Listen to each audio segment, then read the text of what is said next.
Hindi lahat ng kwentong nakakatakot ay gawa ng mga multo, aswang o engkanto. Karaniwan ay kapwa-tao rin ang nagdudulot ng kapahamakan sa atin. Kaya nga madalas, mas nakakatakot pa ang mga buhay kesa sa mga nilalang na hindi natin nakikita.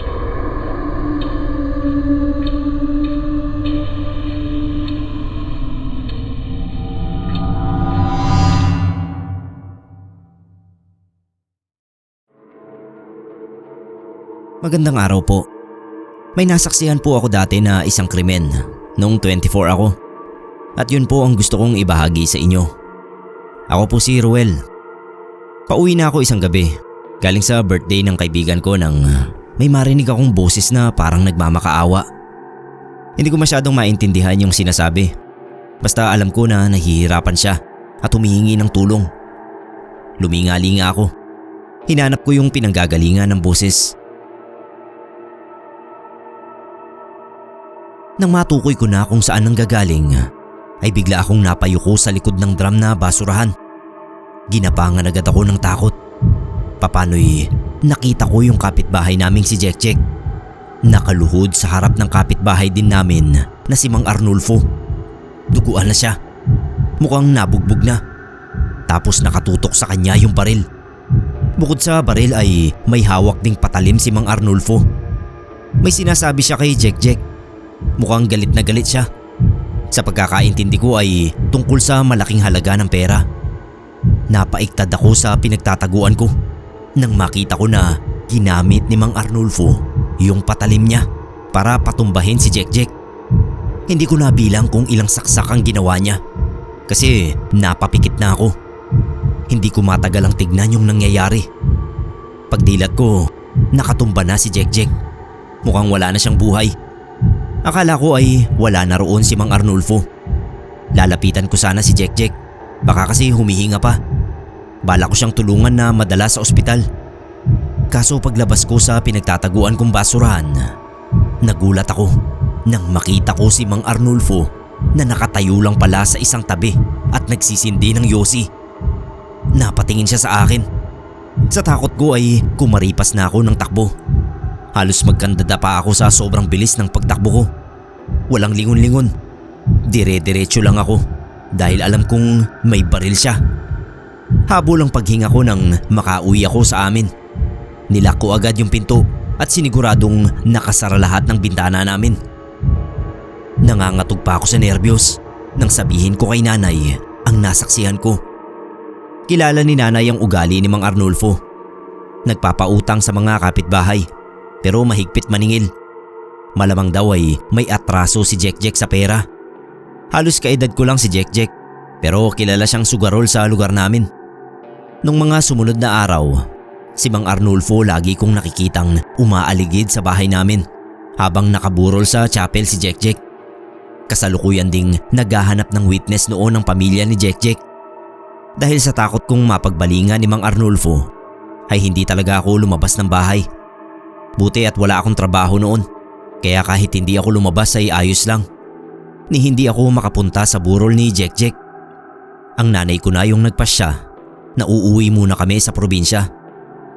Madaling araw kami umalis at bago kami sumakay ng bus ay dumaan kami sa police station para magbigay ako ng pahayag. Hindi namin sinabi sa mga pulis na pauwi kami ng probinsya dahil baka i-hold ako para gawing witness. Basta nag-report lang kami at diretso na kami sa terminal. Makalipas lang ang halos isang buwan ay nabalitaan naming nadakip na si Mang Arnulfo dahil meron pa palang ibang nakasaksi sa ginawa niyang krimen bukod sa akin.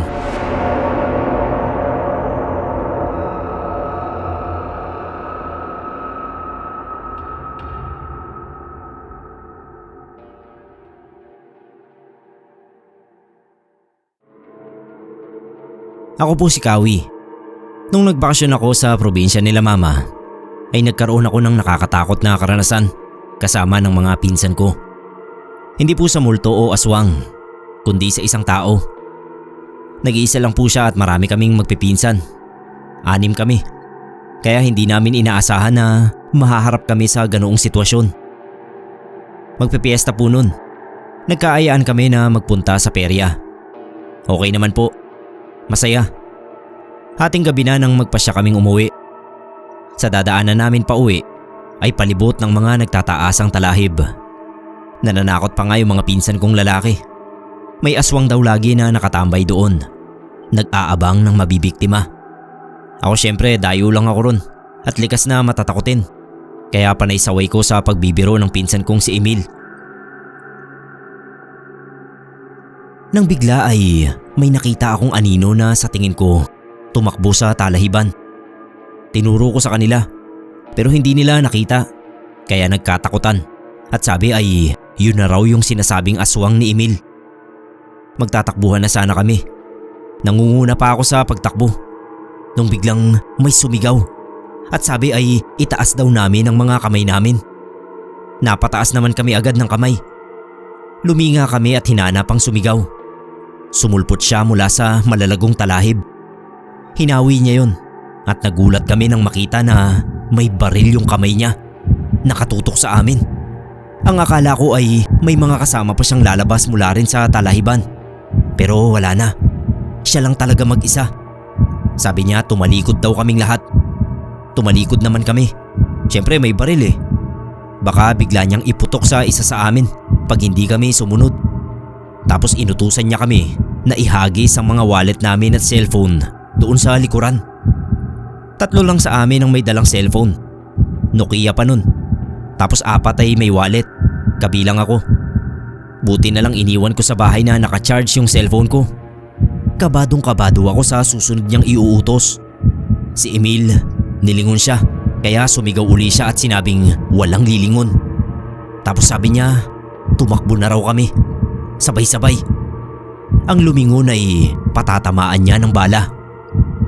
Nagkaripasan na kami ng takbo. Para kaming nagmamaraton. Sobrang bilis namin dahil habang tumatakbo kami ay pinapaulanan niya kami ng bala. Dinig namin yung tawa niya. Yung mga balang pinapakawalan niya ay hindi ko alam kung saan niya pinapatama. Basta naririnig ko yung putok at kada putok ay napapasigaw kami habang tumatakbo. Yung isang pinsan ko na mas bata sa akin, napahinto at napatakip ng tenga. Hinawakan ko sa kamay at hinila ko. Sabi ko huwag siyang hihinto, baka matamaan siya o kung anong gawin sa kanya. Kaya halos kalat ka rin ko siya palayo roon. Kinabukasan nireport namin yung insidenteng yon, kasama yung mga magulang namin. Sabi sa barangay, matagal na raw wanted yung lalaking yon, base sa pagkakadescribe namin ng itsura niya. Dati raw yung miyembro ng makakaliwang grupo. Nung balikan ng pamilya sa lugar na yon, wala na yung pamilya. Kaya nagsulo na lang sa buhay at kung ano-anong krimen ang ginagawa. Hinahunting na raw yon. Nung makauwi kami sa Maynila, nabalitaan ko na nahuli na nila sa wakas.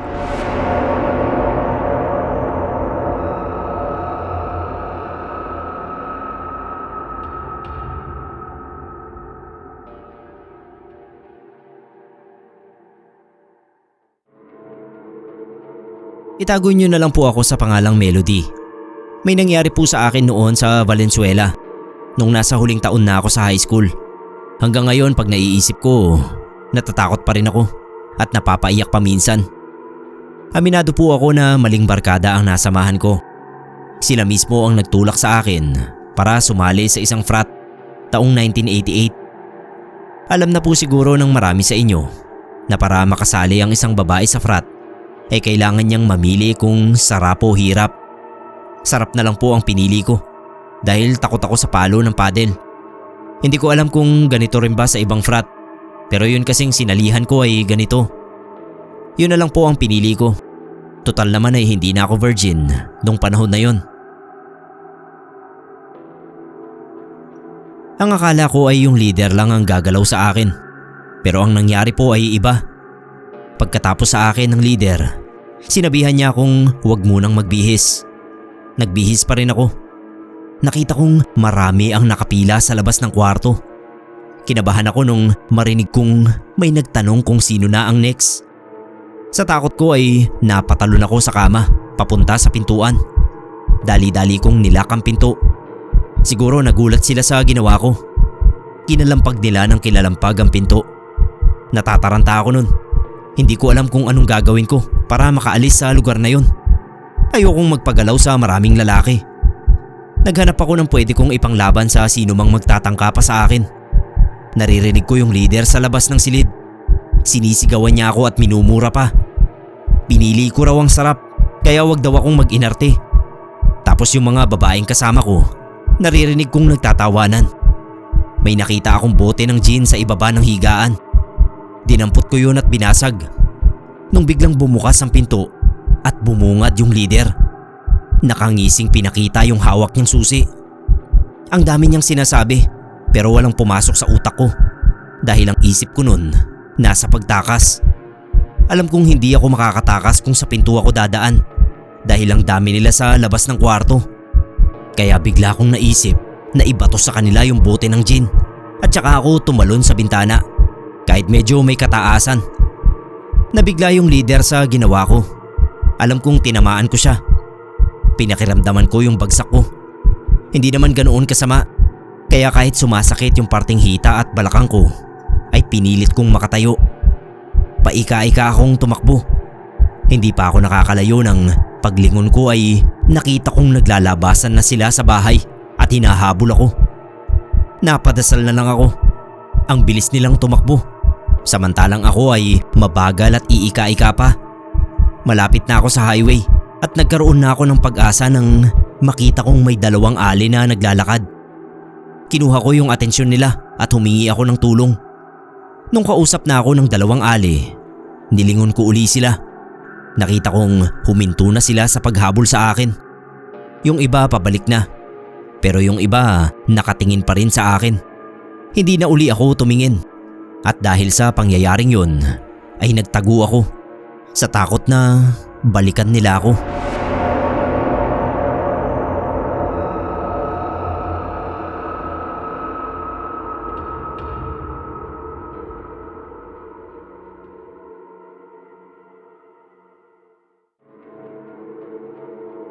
Pakitago na lang ako sa pangalang Jasper at ang girlfriend ko naman ay Noreen.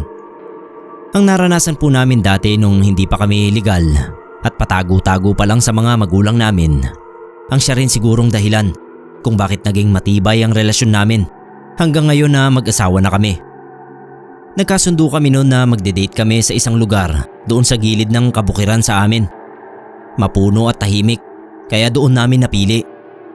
Ang plano ay magpipiknik kami. Mga chichirya lang naman ang pagkain namin. 16 pa lang kami kaya masaya na kami sa ganoon. Pero habang masaya kami sa simpleng date namin, ay biglang may 3 lalaki ang dumating. Mga lasing. Tumayo agad kami ni Noreen. Aalis na lang sana kami pero hinarang nila kami. Sabi pa ng isa, mukha raw ang bango-bango ng girlfriend ko. Humigpit ang hawak sa akin ng girlfriend ko nang palibutan kami ng 3. Ang isa sa kanila may balisong at siya yung nakaharap sa amin. Kahit takot na takot ako ay hindi ko pinahalata. Sabi ko may mga kasama kami at parating na sila. Pero hindi ko sila napaniwala. Biglang hinablot ng nasa likuran ang girlfriend ko kaya napasigaw siya. Siyempre hinila ko rin ang girlfriend ko pabalik sa akin. Kaso bigla naman akong sinapak nung isa pa sa likuran. Nakadampot ako ng bato at pinukpok ko yon sa kanya. Pero yung may hawak naman ng patalim ang lumapit sa akin at inundayan ako ng saksak. Naipangsangga ko yung braso ko kaya yon ang tinamaan. Sa pangalawang tangka niya ay nakailag na ako.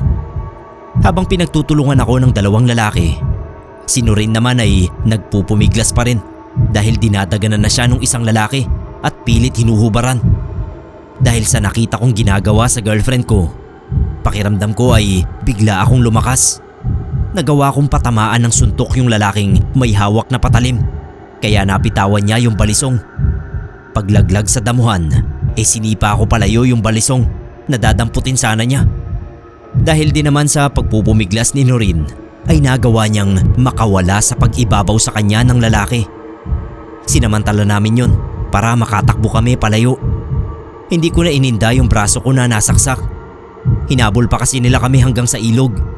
Halos kaladkarin ko yung girlfriend ko. Makalayo lang kami roon. Palibhasa mga mukhang lango talaga sa alak, kaya hindi nila kami inabutan sa pagtakbo. Ang pangyayaring yon, hindi namin naitago sa mga magulang namin, kaya pareho kaming pinagbawalang lumabas. Pero nahuli naman yung 3 lasing. Naalaman namin na mga dayo lang pala sila sa lugar.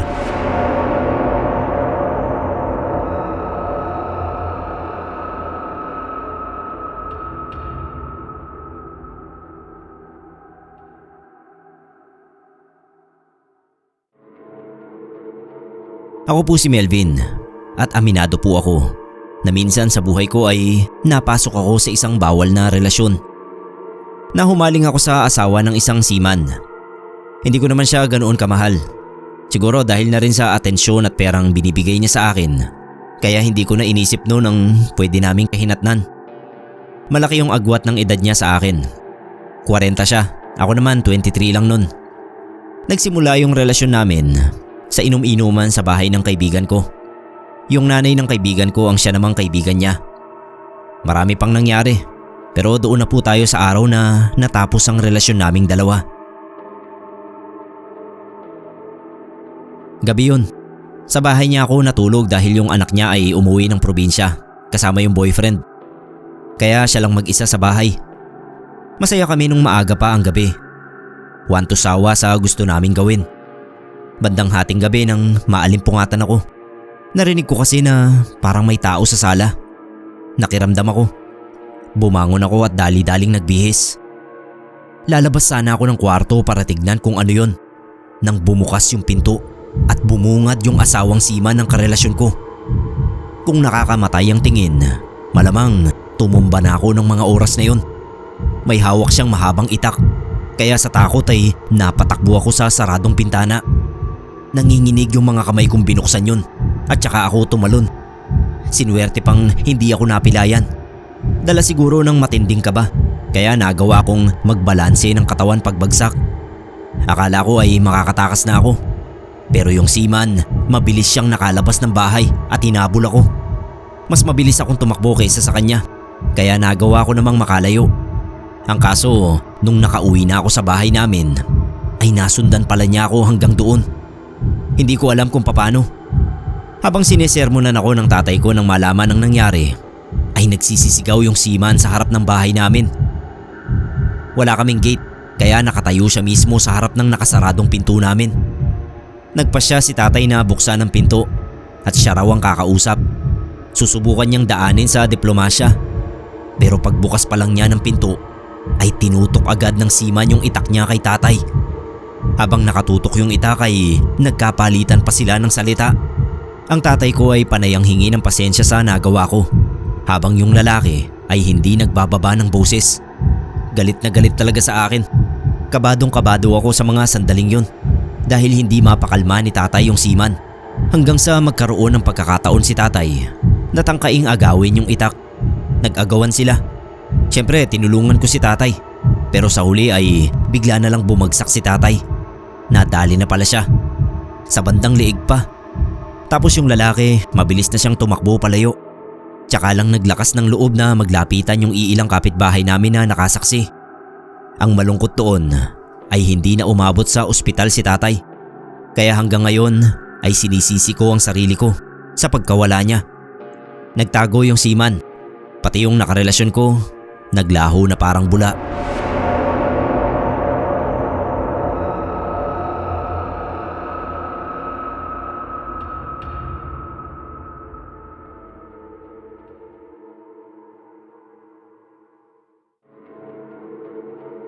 Monjing po ang pangalan ko at gusto ko rin po sanang maibahagi sa inyo ang nangyari sa akin dati nung wala pang social media at ang uso pa ay ang makipag-eyeball sa mga nakaka-text mong hindi mo kilala ng personal. Nangyari po yun nung nasa second year college ako sa Calamba, Laguna. Meron akong ka-eyeball noon na babae. Mga 1 buwan pa lang kaming magka-text pero nagdesisyon na kami na magkita sa isang lugar sa Calamba. Gabi lang yung bakanting oras niya kasi sa umaga ay nag-aalaga siya ng bata. Sabi niya nakadilaw siyang blouse at maong na pants, kaya lahat ng nakikita kong nakadilaw napapagkamalan kong siya. Kaso hindi siya sumipot. Nagpa siya akong umuwi na lang. 2 oras na akong naghihintay Tapos hindi ko pa rin siya makontak. Pauwi na ako nang maramdaman kong may sumusunod sa akin. Huminto ako. Paglingon ko, nakita kong may 2 lalaki sa likuran ko. Binilisan ko ang lakad. Yung isang lalaki mas mabilis sa akin. Naabutan niya ako at inakbayan. Habang yung isang lalaki ay tumabi naman sa kabilang side ko. Sabay tutok ng patalim. Naramdaman ko yung dulo ng talim sa tagiliran ko. Pag minamalas ka nga naman. Unang beses ko yun na ma-hold up. Kaya ang lapot ng pawis ko sa sobrang kaba. Sinubukan kong makiusap. Sabi ko wala naman akong pera. Estudyante pa lang ako. Pero wala silang pakialam. Diniinan pa ng isang lalaki yung patalim sa tagiliran ko. Ibigay ko na lang daw lahat ng gamit ko kung ayaw kong magripuhan. Sa takot ay binigay ko yung cellphone ko. Pati yung wallet na ang laman ay pang date ko sana doon sa ka-eyeball ko. Hindi na nga natuloy, na-hold up pa. Akala ko pagkabigay ko ng mga hinihingi nila ay iiwanan na nila ako. Pero biglang nagsabi yung isa sa kanila na hubarin ko raw ang damit ko. Ang unang naisip ko ay pagsasamantalahan pa nila ako. Pare-pareho naman kaming lalaki. Tumanggi ako. Kaso pagtanggi ko, bigla akong sinuntok ng isa sa muka. Kung wala lang silang patalim, lalaban pa ako. Kaso pareho silang may hawak. Wala akong laban dun. Nanginginig yung mga kamay ko habang naguhubad ng damit. Pagkahubad ko, kinuha nila yung mga damit ko. Tapos pinadapa ako. Wag daw akong gagalaw doon. Buong-buo na talaga sa isip ko na gagawan pa nila ako ng masama. Kaya nilalamon ako ng sobrang takot sa mga sandaling yun. Virgin pa naman ako. Pero naramdaman ko na lang na tumakbo na sila palayo sa akin. Nabuhayan ako ng loob nang iwan nila ako. Lahat tinangay nila, pati yung bag ko. Kaya naghanap ako sa paligid nang maipang tatakip ko sa katawan. Wala akong makita kaya naupo na lang ako sa damuhan. Nag-abang ng mahihinga ng tulong. Nung may dumaan na matandang lalaki, sumigaw ako. Humingi ng tulong. Sabi ko na hold up ako. Nung una nag-aalinlangan pa yung matanda. Pero sa huli ay naawa rin sa akin. Sabi niya babalikan daw niya ako. Kukuha lang siya ng damit na pwede kong suotin. Binalikan naman niya ako at binigyan ng pamasahe para makauwi sa amin. Duda ko kasabwat yung ka-eyeball ko dahil hindi na rin siya nagparamdam sa akin mula noon. O kaya nakita na niya ako at hindi niya ako nagustuhan.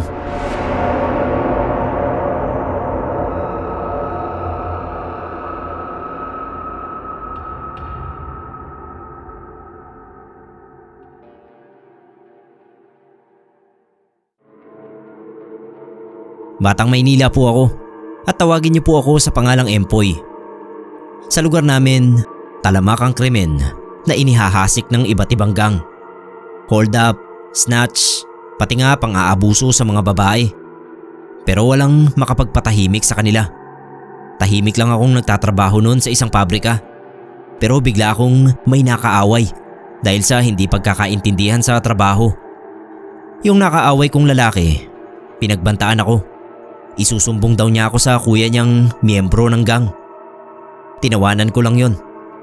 Parang batang magsusumbong. Hindi ko pinansin ang banta niya. Hanggang isang gabi, pauwi na ako galing sa pabrika. Nung bigla akong matigilan sa paglalakad. Naramdaman ko kasi na parang may sumusunod sa akin. Wala naman akong nakita nung lumingon ako. Kaya dumiretso uli ako ng lakad. Pagtapat ko sa madilim na bahagi, may nakita akong 3 lalaking nakahanay sa daraanan ko. Lahat sila nakatingin sa akin. Kinutuban na ako ng masama, kaya pumihit ako pabalik. Kaso pagtalikod ko, may 2 lalaki naman dun. Tinanong ako kung ako ba si Empoy. Hindi ako sumagot. Lalampasan ko sana sila, pero bigla akong tinulak nung isa. Sabi duwag daw pala ako. Tapos nagpakilala siya sa akin na kuya ng katrabaho ko. Nagkamali raw ako ng binangga. Nanlamig ako sa nerbiyos. nung makita kong may tinatago siya sa kamay niya. Natatakpan lang ng mahabang face towel na puti. Sabi niya, bibilang daw siya ng 3. Kapag hindi raw ako tumakbo, ay tutumba ako. Sa takot ko ay napatakbo talaga ako. Hindi pa ako nakakalayo ng takbo, ay narinig ko na yung putok ng baril. Kaya napatigil ako at napalingon. Yun pala ang tinatago niya sa kamay niya. Lalo akong natakot, kaya binilisan ko pa yung pagtakbo. Para nila akong pinaglalaruan. Pinapuputukan ng hindi pinapatamaan. Palibhasa ay madilim ang bahaging yun ng kalye at walang kabahayan, kaya nagawa nila akong paputukan. Nagtatawanan pa sila. Naghanap ako ng matataguan, pero kahit saan ako lumingon, parang puro dilim lang ang nakikita ko. Dala siguro ng matinding nerbiyos. Iba yung level ng takot ko sa mga oras na yun, dahil buhay ko ang nakasalalay. Ang nasa isip ko pa nun, paano kung patamaan na talaga ako? Yung tuhod ko nanlalambot talaga sa sobrang takot. Nung matanaw ko na yung mataong parte ng lugar namin, ay nabawasan yung kaba ko. Pero bago pa ako makarating doon, ay inabutan ako ng kuya ng katrabaho ko. Nahagip niya yung buhok ko. Halos mabali yung liig ko. Binantaan niya ako. Huwag ko na raw uulitin ang pagbangga sa kapatid niya. Malaking grupo raw sila, kaya wala akong kapupuntahan kundi sa ilalim ng lupa kapag pinairal ko pa yung kayabangan ko sa kapatid niya. Tapos iniwan na nila akong nanginginig sa takot. Gusto ng pamilya ko na magdemanda, pero ako na lang yung umayaw dahil nalaman ko na nagsasabi ng totoo ang kuya ng katrabaho ko. Miyembro talaga sila ng malaking gang sa Maynila. Palalalain ko lang ang sitwasyon kapag nagkaso pa ako. Iniwasan ko na lang yung katrabaho ko.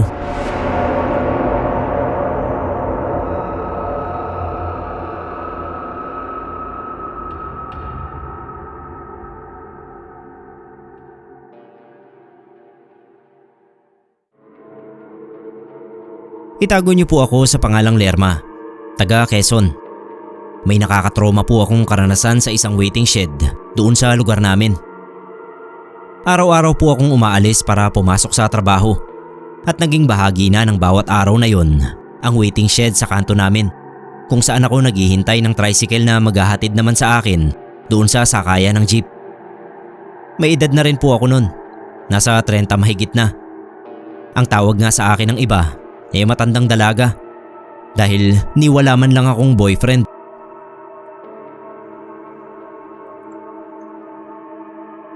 Isang umaga nga ay nakatayo na naman ako sa waiting shed at nag-aabang nang isang motorsiklo ang huminto.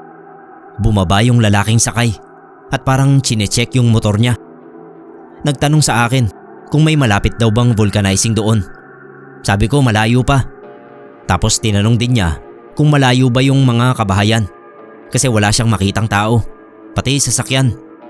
Sabi ko layo-layo talaga yung mga bahay. Tsaka madalang yung mga sasakyan. Pero may dadaan naman ka ako. Maghintay lang. Hindi ko alam na kumukuha lang pala siya ng impormasyon para magawa niya ang balak niya sa akin. Pagsabi ko kasi nun ay nilapitan niya ako, sabay tutok ng patalim. Napalunok ako sa takot. Nangalog yung mga tuhod ko. Sinabi ko agad na ibibigay ko na yung wallet ko. Iwan na lang niya ako roon. Pero hindi lang daw wallet ang kailangan niya. Pinausog niya ako sa malalagong halaman sa gilid ng waiting shed. Noon ko naisip na gusto niya akong pagsamantalahan. Lalo akong ninerbiyos. Gusto kong sumigaw pero halos nakabaon na sa tagiliran ko yung patalim niya. Nung maisiksik niya ako sa malalagong halaman, inutusan niya ako na tumuwad.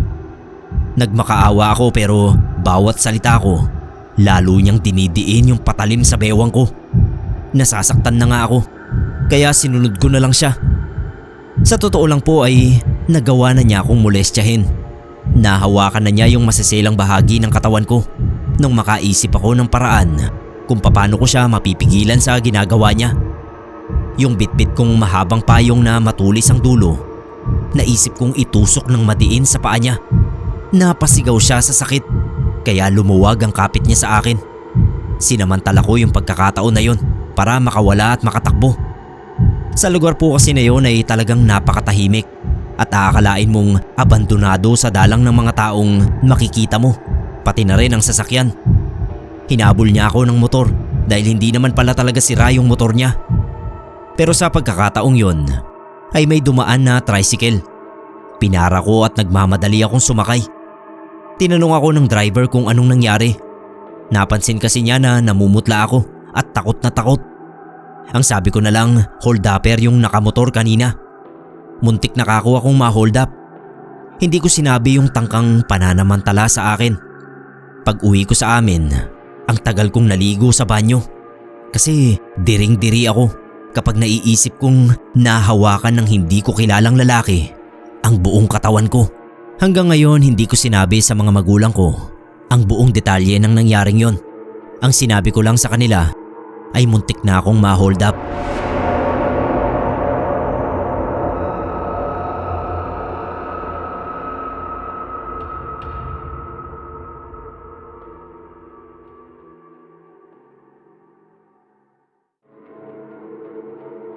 Itago niyo po ako sa pangalang Estong.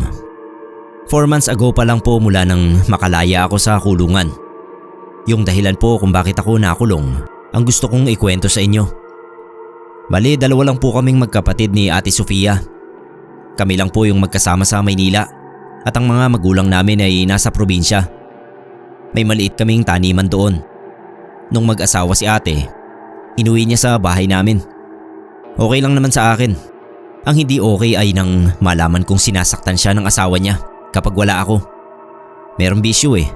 Tapos may babae pa. Nung araw na yon ng Biyernes, habang nagluluto ako ng pananghalian namin, ay narinig kong nagtatalo si ate at ang bayaw ko. Babae ang pinagtatalunan nila. Dahil sa pagkakaintindi ko ay may nabuntis na ibang babae yung bayaw ko. Sunod nagkakalabugan na sila sa loob ng kwarto nila. Hindi na ako nakatiis. Kinuha ko yung kutsilyong gamit ko sa pagluluto at kinatok ko sila. Sumigaw yung bayaw ko na huwag akong makialam. Habang yung ate ko ay naririnig kong nagsisisigaw din at umiiyak na parang nasasaktan.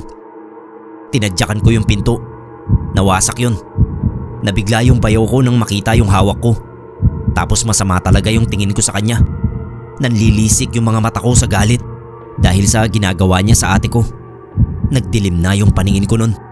Kahit mas malaking lalaki sa akin yung bayaw ko ay nagawa ko siyang paibabawan. Inaawat ako ni ate pero hindi niya ako nakaya. Umaapaw yung galit ko sa dibdib ko nung mga sandaling yun. Kaya pakiramdam ko ang lakas-lakas ko. Wala akong ibang nasa isip kundi ang iganti ang ate ko sa asawa niya. Nung pagsasampalin ako ni Ate Sofia at binuhusan ako ng tubig, ay tsaka ako parang biglang natauhan. Naliligo na pala sa sariling dugo yung bayaw ko. Nabitawan ko yung patalim na hawak ko at napatayo ako.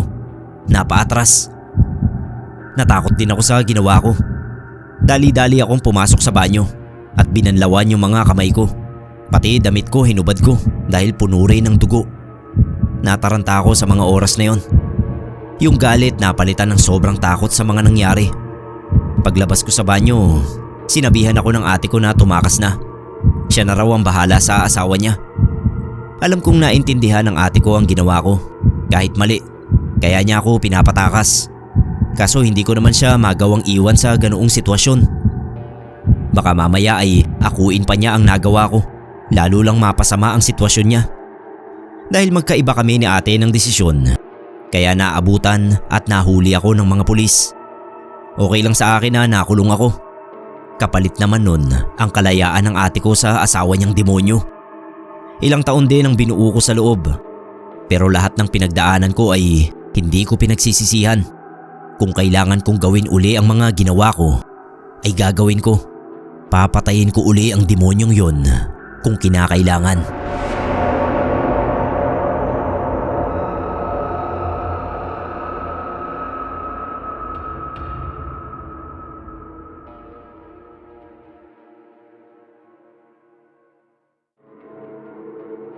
Ako po si Colette.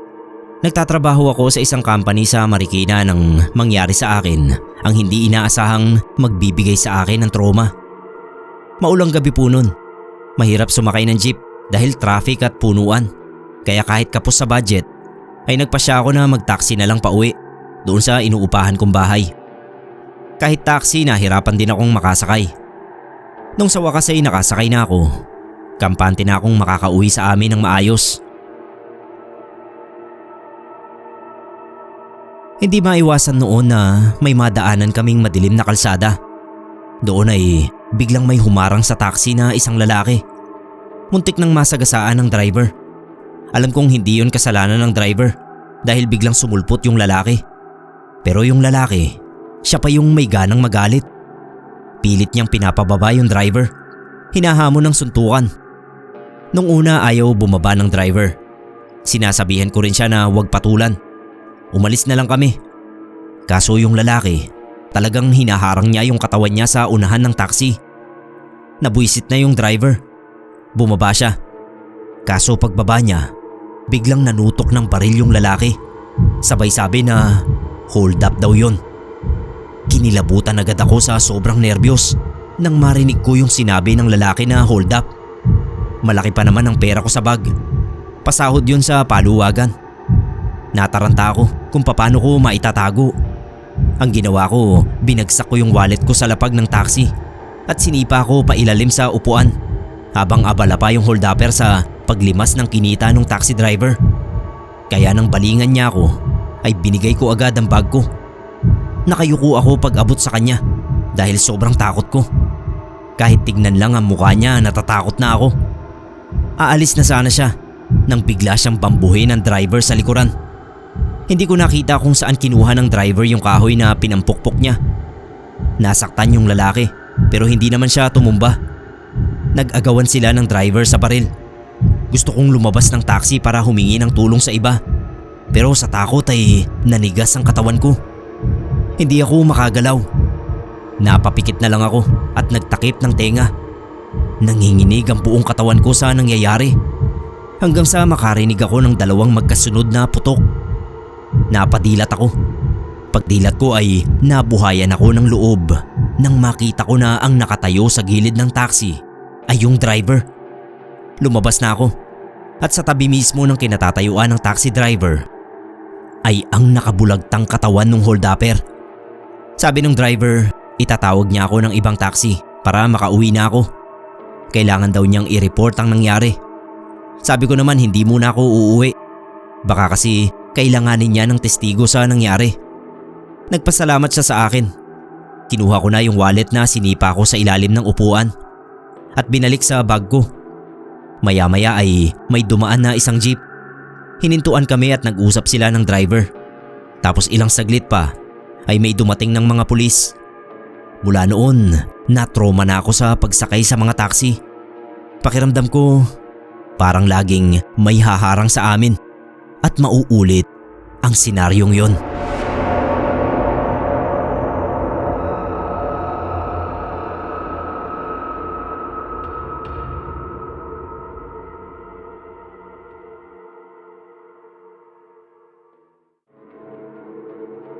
Gusto ko po sanang maibahagi sa inyo ang isang karanasan na dinadala ko sa konsensya ko hanggang ngayon. Ako po si Wilbert, Tubong Cavite. Nung mauso dati yung mga frat, ay naging miyembro ako ng isa sa mga grupong yon. Napagdaanan ko lahat ng hirap, pero naging proud naman ako nang makapasok dyan. Yung best friend ko na si Jay, na napakatahimik na tao, ay naisipan kong ayain na sumali din sa grupo namin. Matagal bago ko siya nakumbinsi. Nag-aalala daw sa akin, kaya siya sasali. Nung gabi ng initiation niya, kampante ako na malalampasan din niya yon tulad ko. Pero nagtaka ako. Nang sa halip na sa lugar ng initiation ay sa ibang lugar siya dinala. Yung leader noon ay itago na lang natin sa pangalang Paul. Mahirap na lang po kasing magbanggit ng pangalan. Kinwestiyon ko kung bakit doon sa talahiban dinala yung kaibigan ko. Sabi niya wag akong makialam. Nakita ko sa mukha ni Jay yung takot. Gusto na raw niyang umatras. Sinabi ko rin yon kay Paul, pero hindi siya pumayag. Piniringan pa rin nila si Jay kahit na pumapalag. Ako naman hinawakan ng dalawang kasama namin. Pumapalag din kasi ako. Hindi ka ako ganoon ang proseso. Grabe yung kabog ng dibdib ko. nung makita ko mismo kung paano pinagpapalo ni Paul ng paddle yung likod ng hita ni Jay. Napasigaw siya at napaluhod sa sakit. Paulit-ulit yun, pati sa likod. Napasigaw din ako ng tama na. Takang-taka ako sa ginagawa nila sa kaibigan ko. Umiiyak na si Jay habang ako ay naliligo na ng pawis. Siya naman ay halos maligo sa dugo. Kaya walang patid ang pagmumura ko. Binuhos ko na talaga yung lakas ko kaya nakawala ako sa dalawang humahawak sa akin. Nanlaban ako at naagaw yung patalim ng isa. Pinakita ko sa kanila na lalaban ako ng patayan. Kahit abot-abot din ang kaba ko ay hindi ako nagpasindak kay Paul. Matalim ang tingin niya sa akin. Akala ko nga susugurin pa niya ako. Pero nagmamadali siyang umalis kasunod ng iba pa. Iniwan nila kami ni Jay sa gitna ng talahiban. Pinilit kong makarga si Jay hanggang sa makakita ako ng tutulong sa amin. Sinakay namin siya sa tricycle at dinala sa ospital. Kaso pagdating doon, mga ilang oras lang ang lumipas ay pumanaw na rin siya. Kaya sinisi ko yung sarili ko sa nangyari sa kanya. Hanggang ngayon galit sa akin yung mga magulang niya at hindi ko naman sila masisi dahil kasalanan ko talaga. Siyempre, tumiwalag na ako sa grupo. Nabalitaan ko na kaya pala pinag-initan ni Paul ng ganoon si Jay ay dahil si Jay pala ang kursunada ng jowa niya. Binrake siya dahil balak sagutin si Jay. Hindi ko rin alam na ang babaeng kinukwento niya sa akin ay jowa pala ni Paul. Nabalitaan ko pa na tiniwalag din si Paul sa grupo dahil sa nangyari at nakasuhan din siya.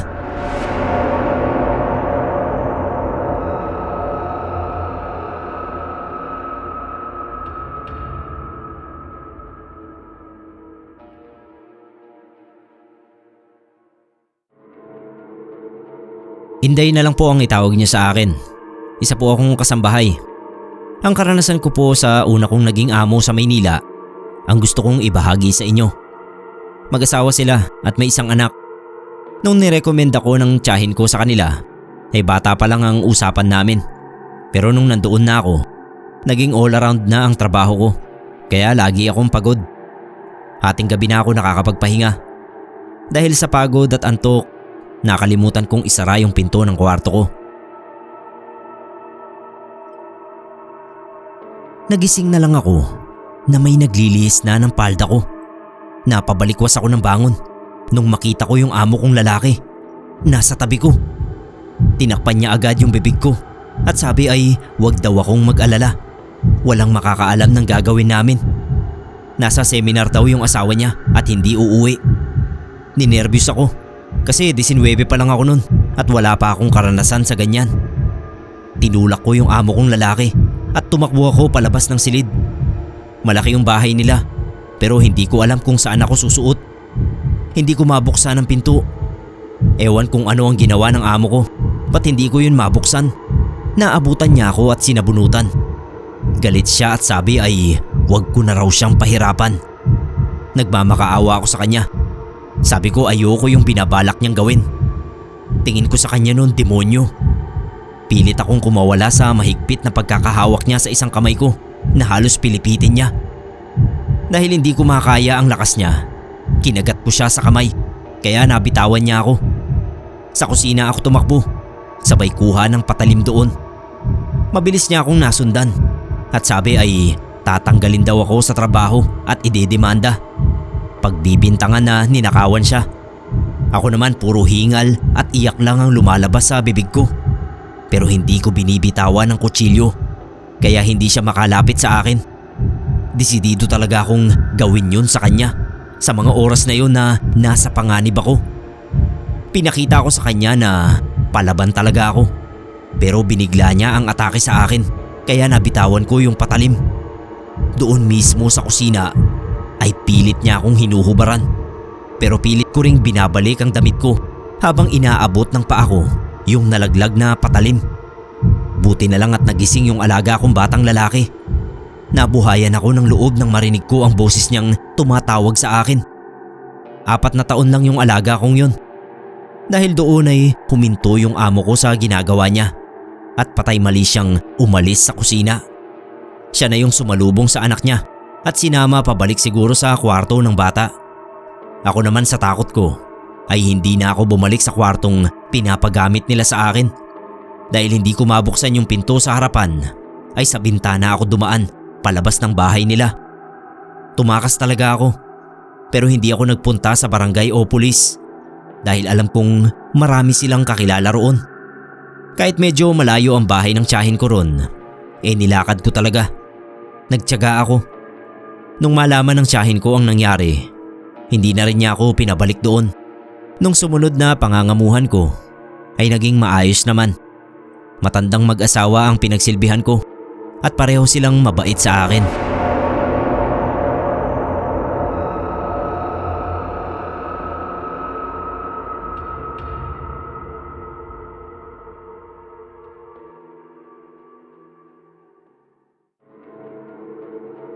Kamusta po kayo? Ako po si Rita. Masakit po sa akin na balikan pa ang mga hindi magandang nangyari sa buhay ko. Pero sa tuwing maikukwento ko ito sa iba, parang nababawasan ang bigat ng dibdib ko. Nung araw po sa lugar namin sa probinsya, may napabalitang gumagalang serial killer daw. Nung panahon na yon, palabas din yung pelikulang I Know What You Did Last Summer. Kaya para sa amin ng boyfriend kong si Ethan, gawa-gawa lang yung balita tungkol dun sa killer. Nakikisakay lang sa kasikatan ng pelikula. Hanggang isang gabi, pauwi na kami ng boyfriend ko galing sa isang party. Ang usapan ay ihahatid muna niya ako sa amin. Medyo may kahabaan ng looban papunta sa amin. Madilim dahil sa mga sirang ilaw ng poste. Pero meron naman kaming dalang flashlight. Nung nasa kalagitnaan na kami, bigla kong nakita na may isang lalaking palapit. May hawak siyang ice pick, yung ginagamit sa yelo. Ang bilis ng lakad ng lalaki papalapit sa amin. Nakasombrero kaya hindi ko gaanong makita yung mukha niya. Pareho kaming natakot ni Ethan. Hinawakan niya yung kamay ko habang tumatakbo kami. Paglingon ko, nakita kong hinahabol na kami ng lalaki. Kaya sabi ng boyfriend ko, huwag akong lilingon. Basta tumakbo lang daw ako ng mabilis. Kaso nadapa ako. Tinulungan ako ni Ethan na makatayo. Nung malapit na sa amin yung lalaki, ay binato ko sa kanya yung hawak kong flashlight. Ganon din ang ginawa ni Ethan. Tatakbo na lang sana uli kami nang maabutan kami ng lalaki. Nahagip ng ice pick niya si Ethan. Nanlaki yung mga mata ko kasi kitang kita ko yung pagtalsik ng dugo ng boyfriend ko. Tinusok siya sa likod. Pilit akong pinapatakbo ni Ethan. Tumakas na raw ako. Nahawakan kasi ng lalaki yung kamay niya at pinipilipit. Pero hindi ko siya maiwanan sa ganoong kalagayan. Inabot kong pilit yung isang kamay niya. Hinihila ko siya habang yung lalaki ay paulit-ulit siyang sinasaksak sa likod. Nakipaghilahan talaga ako sa lalaki. Hindi ko binitawan yung kamay ng boyfriend ko. Nung ako naman ang tangkang tutusukin ng ice pick, sinangga ni Ethan yung kamay niya, sabay tulak sa akin. Tapos may narinig kaming nagsisigawan. May nakakita na pala sa amin na isang grupo ng mga kabataan na napadaan lang doon. Tsaka lang nilubayan ng lalaki si Ethan. Tumakbo na siya palayo. Tinulungan ako ng mga nakakita sa amin na makahanap ng tricycle. Dinala namin ang boyfriend ko sa ospital. Habang nasa daan ay iyak ako ng iyak at nanginginig sa takot. Pinapakalma lang ako ng mga tumulong sa amin. Pero sino ba ang kakalma sa ganoong sitwasyon? Tulirong-tuliro ako noon. Halos hindi ako makapagsalita nang tawagan ko si mama sa phone ng ospital. Mga ilang araw pang na-confine si Ethan. Pero hindi rin niya kinaya. Iniwan din niya ako. Kung naniwala lang sana kami sa balita at nag-ingat, hindi sana mangyayari sa amin ang ganoon. Hindi sana nawala si Ethan.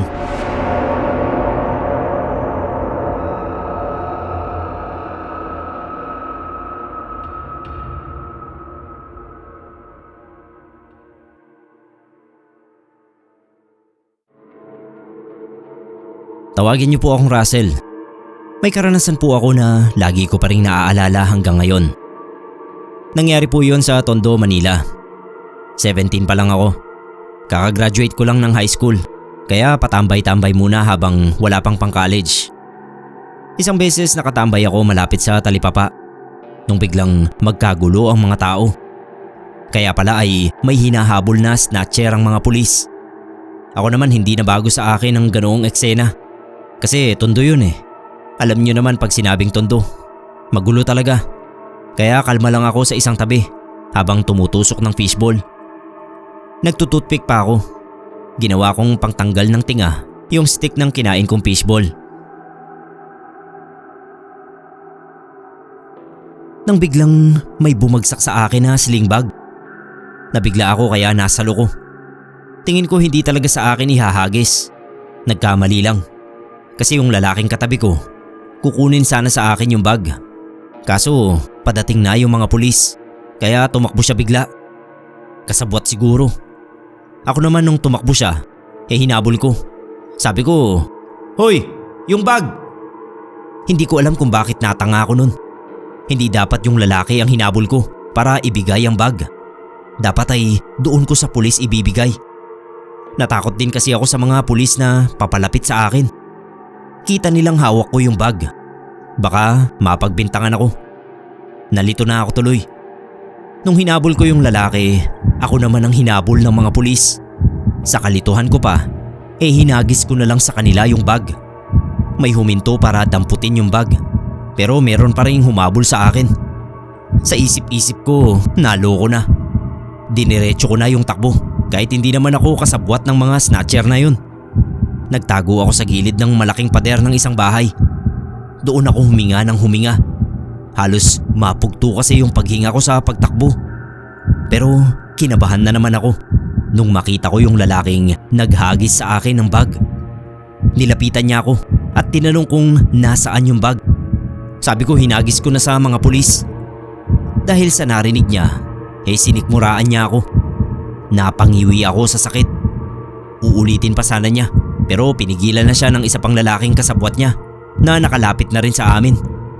Kailangan na raw nilang umalis. Nung makalayo na siya, ay lumabas na ako sa pinagtataguan ko. Hindi ko inaasahan na ako pa ang masasakote ng mga pulis. Grabe yung kaba ko. Panay ang piglas at katwiran ko sa mga pulis na hindi ako kasabwat ng mga yon. Ako lang yung nakasalo ng bag at hinagis ko rin naman sa kanila. Kaso ayaw makinig ng mga pulis. Sa presinto na raw ako magpaliwanag. Nung malaman ng papa ko ang nangyari, pinuntahan ako sa presinto. Galit na galit sa akin. Yan daw ang napala ako sa pagtambay ko maghapon sa kalye. Buti na lang at yung kumpare niya ay may kaibigang pulis. Lumapit sa kanya si papa para maipaliwanag ang side ko. Ayon pa sa mga pulis, miyembro din daw ang mga yon ng hold up gang na laging tumitira sa mga estudyante. Akala nila bagong recruit ako.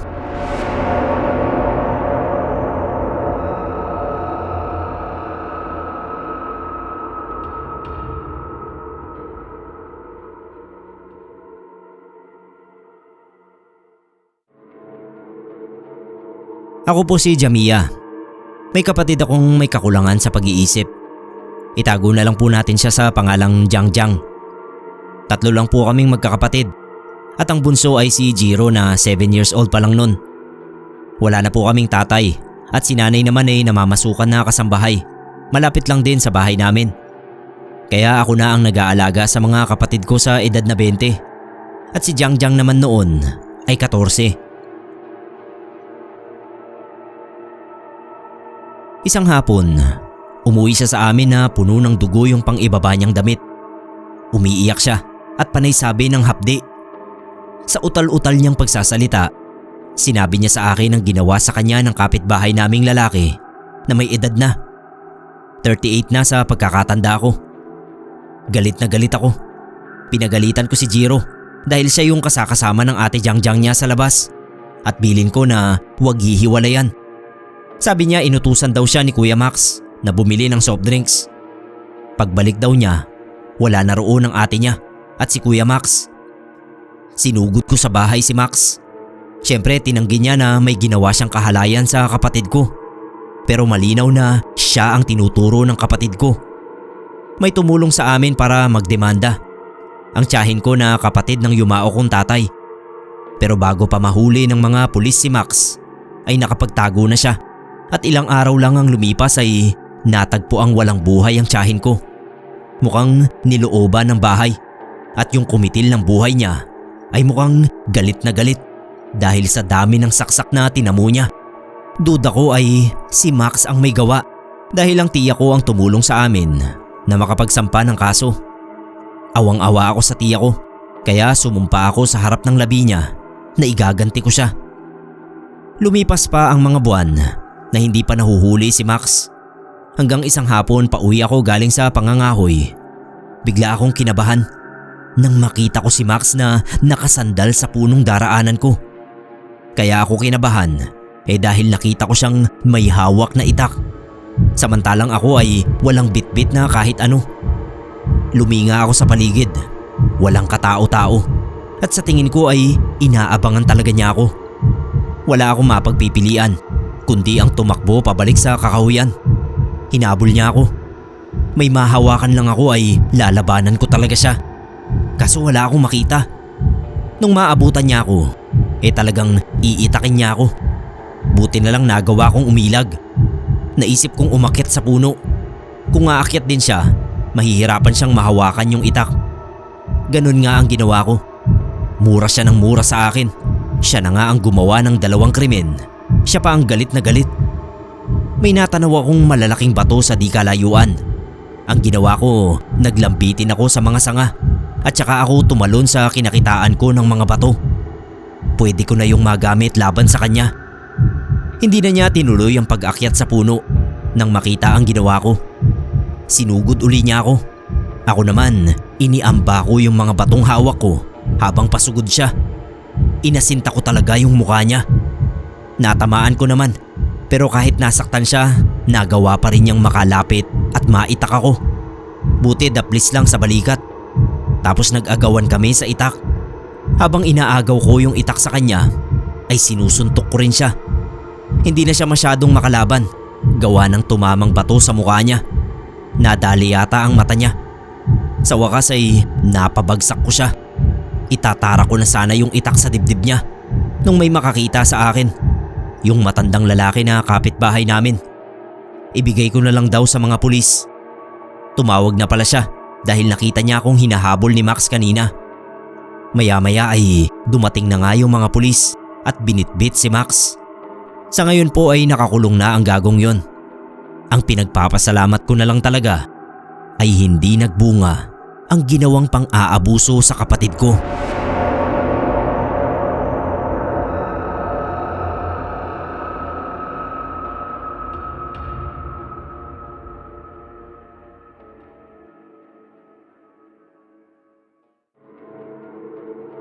Kung meron man po akong karanasan na hindi malilimutan, yan po yung 15 pa lang ako. Lumayas ako sa amin dahil sa napagalitan ako ng mama at papa ko. Puro bagsak kasi yung mga grades ko. Yung pag-i-stalk ko akong yun ang dahilan kung bakit napasok ako sa senaryong muntik ko nang ikamatay. Ako nga pala si Derek ng Novaliches. Balak kong makituloy sa bahay ng kaibigan ko, pero pinayuhan ako ng mga magulang niya na umuwi. Hindi ko sila sinunod. Nagpagala-gala ako hanggang nung gabi ring yun ay makasaksi ako ng isang krimen. Nagpapahinga ako nun. Nakahiga sa upuan sa harap ng saradong tindahan. Nung bigla akong makarinig ng boses na mahina pero pagalit. Napabangon ako. Pagkita ko may lalaking halos matakpan ng sombrero ang muka. Nakaakbay siya sa isang matandang lalaki. Takot yung muka ng matanda. Bumaba yung tingin ko sa bandang bewang niya. Kaya pala ay may nakatutok na baril sa tagiliran niya. Nagagalit na yung nakasombrerong lalaki dahil ayaw ibigay sa kanya yung bag yata o wallet. Tingin ko hold-upper. Napayuko ako sa upuan.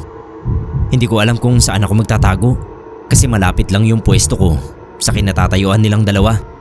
Narinig ko pang nagmamakaawa yung matanda dahil pang tuition daw yun ng anak niya. Nainis na siguro yung hold-upper. Wala naman akong narinig na putok pero bigla na lang tumumba yung matanda. Bumagsak sa simento na parang wala ng buhay. Tapos napatingin sa direksyon ko yung hold-upper. Bata pa ako nun kaya madali akong mataranta.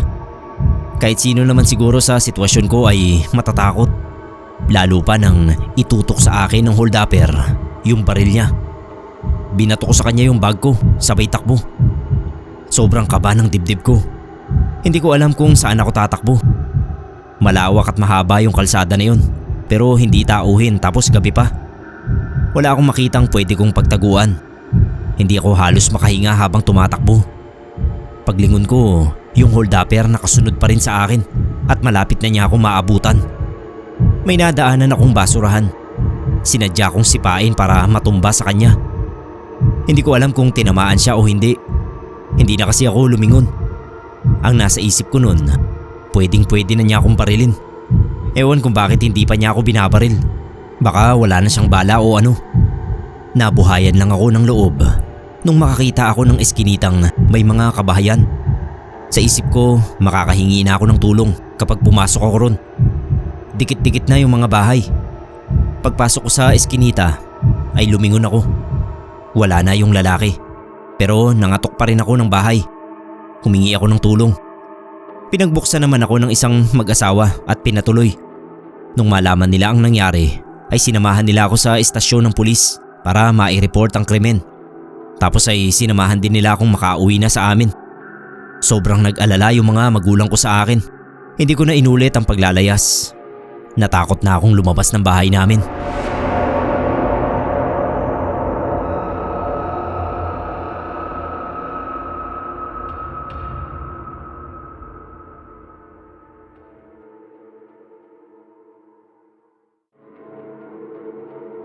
Ako po si Darwin. Naalala ko nung 15 pa lang ako. Muntik na akong mamatay dahil sa riot. Kahit bagong lipat pa lang kasi kami sa Mariones, laman na ako ng kalye. May naging katropa ako na tambay din, si Marcelino. Inaya niya ako na sumama sa grupo nila. Mga kabataan na karamihan ay hindi na pumapasok sa eskwela, pero ang yayabang. Mga ilang araw lang akong nakisama sa kanila.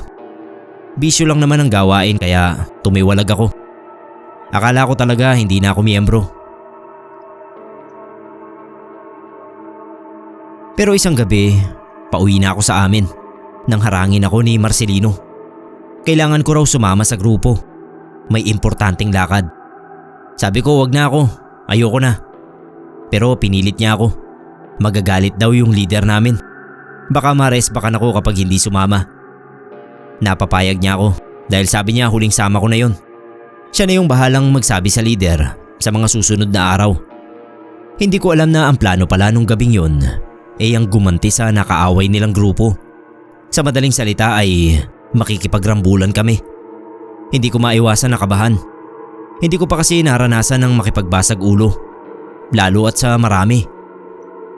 Sabi ko kay Marcelino, hindi ko yata kaya. Pero binalaan niya ako. Kung hindi ko malalampasan ng gabing yon, pareho kaming malilintikan dahil siya yung nagpasok sa akin sa gang nila na yon. Wala akong nagawa kundi ihanda ang sarili ko. Sa ilalim ng isang madilim na tulay, humarap ang grupo namin sa isa pang grupo. Napalunok ako kasi mas malalaki sila sa amin at ang hahaba ng mga pamalong dala nila. Meron din naman kami pero mukhang madedihado kami sa mga dala namin. Tapos mukhang ako rin ang pinakabata. Yung iba nasa 20 mahigit na sa tingin ko. Ang grupo pa talaga namin ang naunang lumapit at naghamon nung magsimula ang gulo sa pagbato ng bote ng leader namin. Ayun, nagkarambulan na. Habang sila ay tapang-tapangan sa pagsugod, ako naman paatras ang mga paa ko. Parang gusto ko na lang tumakbo palayo sa senaryong yon. Kaso hindi ko nagawang tumakas. Paano tinulak ako ni Marcelino sa kaaway. Kaya wala akong mapagpilian kundi ang makipagsakitan talaga.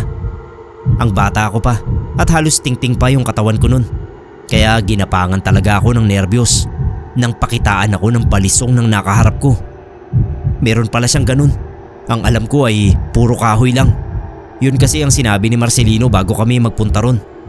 Sino ba naman ang hindi matatakot sa ganoong sitwasyon?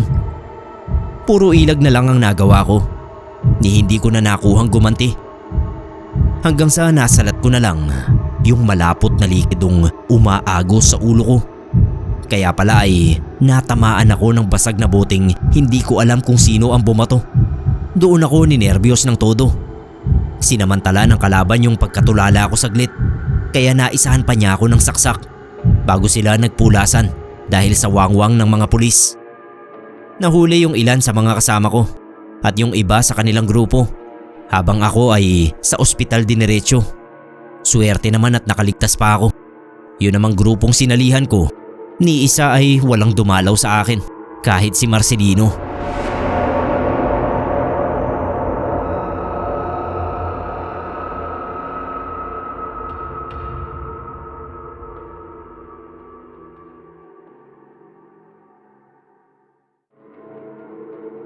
Tawagin niyo po akong Ka Nelson.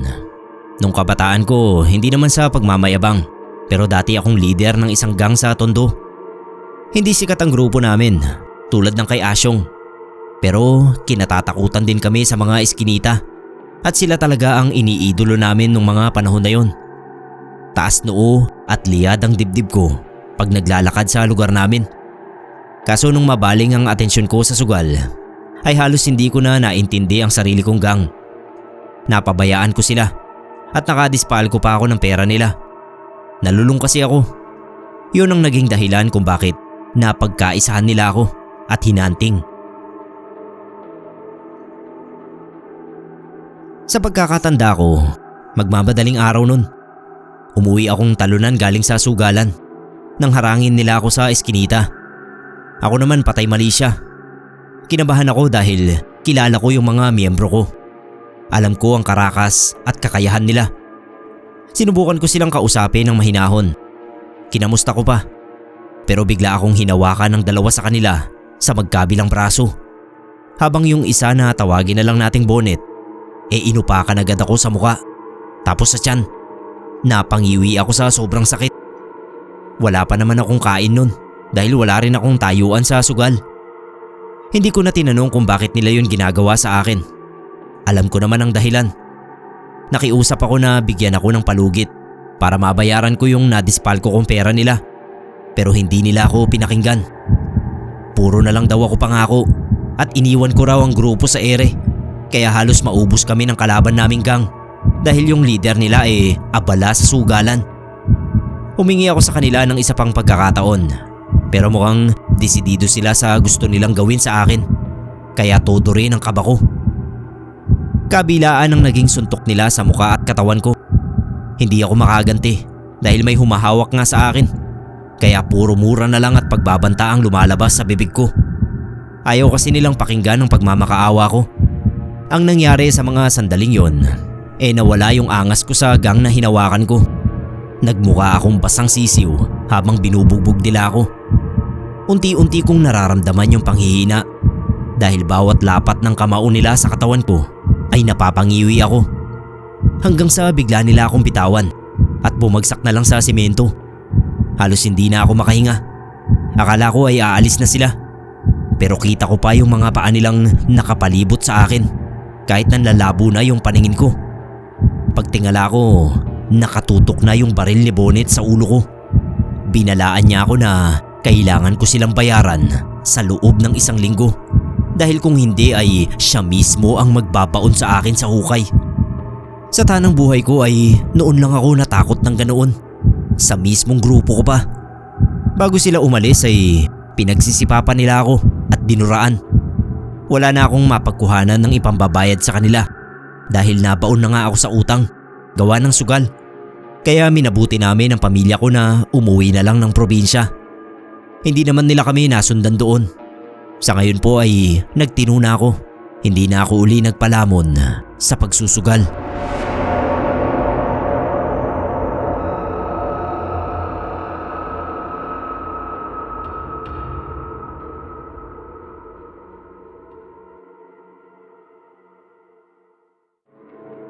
Isang nakakatakot na karanasan po ang naging dahilan kung bakit nakakaramdam ako ng kaba kapag nakakakita ako ng talahiban o nakakarinig ng shortcut. Ako po si Jessa. Nag-aaral po ako noon sa isang kilalang universidad sa Laguna.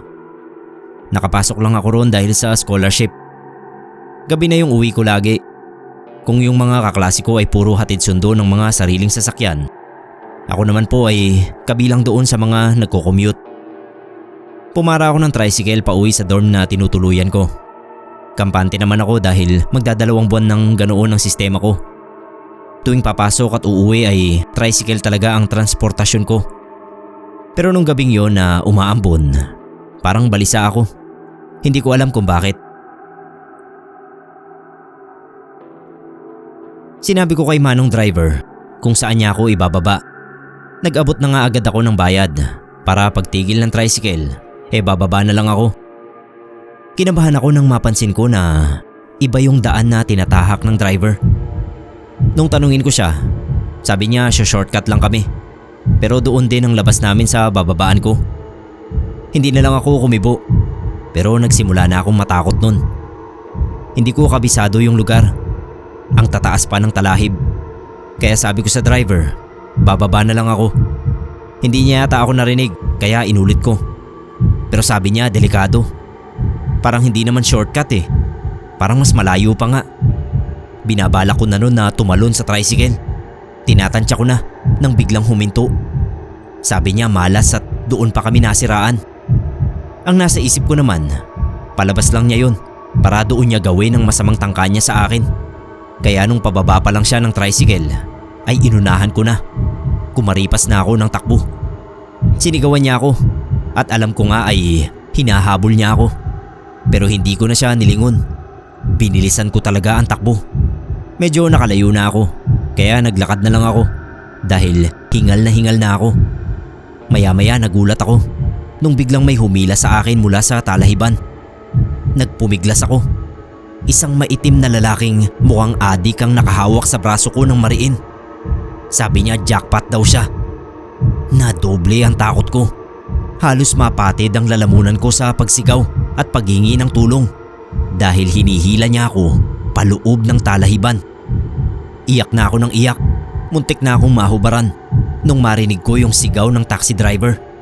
May hawak siyang 2x2 kaya binitawan ako ng lalaki at saka tumakbong palayo.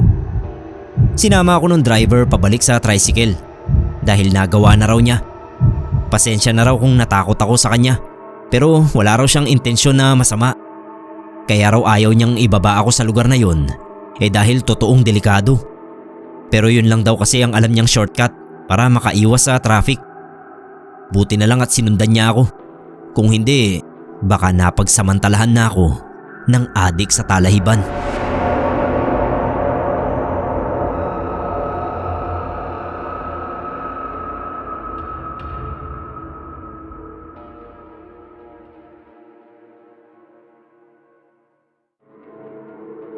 Ludi Jean po ang pangalan ko. Sana po ay mabigyan ng pagkakataon dito ang karanasan namin ng pinsan ko na maibahagi sa inyo. May nangyari kasi dati sa palengke na hindi namin makalimutan ng pinsan kong si Marga. Magbe-birthday noon ang kapatid kong 7 years old. Kami ang inutusan ni mama na bilhin yung mga nakalimutan niyang bilhin sa palengke. Okay lang naman dahil walking distance lang yung palengke sa amin. Nung nandoon na kami at kasalukuyang namimili, biglang nagkagulo yung mga tao. Hindi namin alam kung ano yung pinagkakaguluhan nila. Kaya napalinga kami ni Marga. Nakita namin yung mga tao na nagtatakbuhan. Halos maitulak na nga kami. Kasi syempre siksikan sa palengke. Matao kasi yung palengkeng yon. Sabi ko kay Marga, umalis na rin kami roon. Tumakbo na rin kami. Pero bago pa kami makatakbo ay nabulaga na lang kami ng lalaking may hawak na itak. Winawas-iwas talaga niya. Parang wala siyang pakialam kung sino man ang matamaan. Hinila ko si Marga payuko. Kung hindi ko siya nahila malamang ay natamaan siya ng itak. Dali-dali kaming nagtago sa ilalim ng mesa ng isang tindahan. Yung lalaking nagwawala, nakahubad siya ng pang-itaas tapos nakashort. May sinisigaw siyang pangalan. Lengleng sa pagkakatanda ko. Asawa niya yata o ka-live-in. Tapos ang sabi niya, ilabas daw si Lengleng.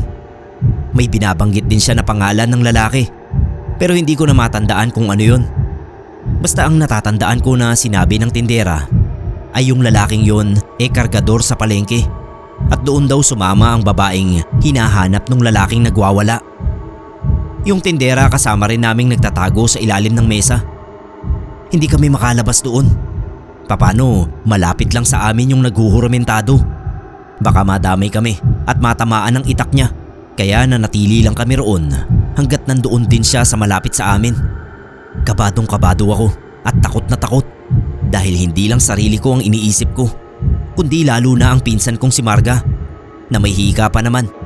Baka bigla siyang sumpungin sa sitwasyon namin na yon. Hinahaplos-haplos ko yung likod niya at pinipisil-pisil ang kamay para kumalma siya. Sabi ko wag siyang mag-alala. Hindi naman kami mapapahamak. Basta hindi lang kami lalabas sa ilalim. Hintayin lang kako namin na makaalis yung lalaki na yun. Panay tango naman niya sa akin.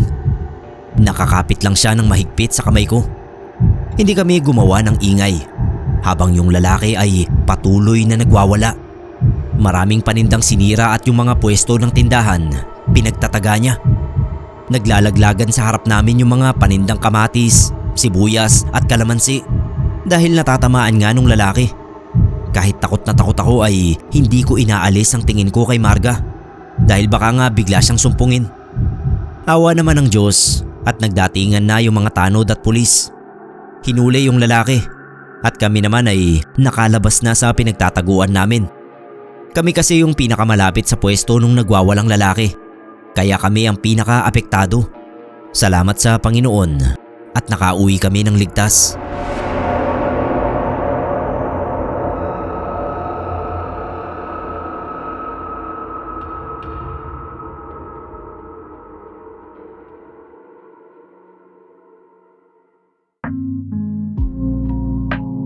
Mga kapasta, maraming salamat po sa mga nakinig. Pakilike naman po ang ating video at subscribe na po yung mga hindi pa nakasubscribe.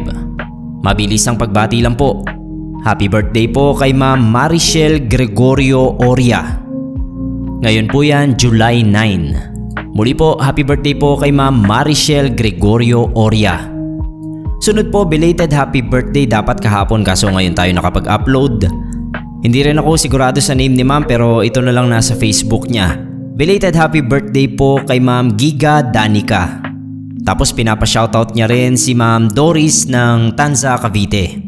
Muli po, belated happy birthday po kay Ma'am Giga Danica at shoutout po kay Ma'am Doris na taga Tanza, Cavite.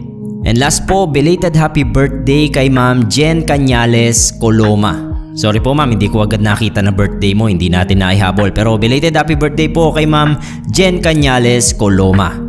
Anyways, yan lang po ang episode natin para sa araw nito mga kapasta. Muli po, ako po si Neb Quero. Magandang gabi po sa inyong lahat.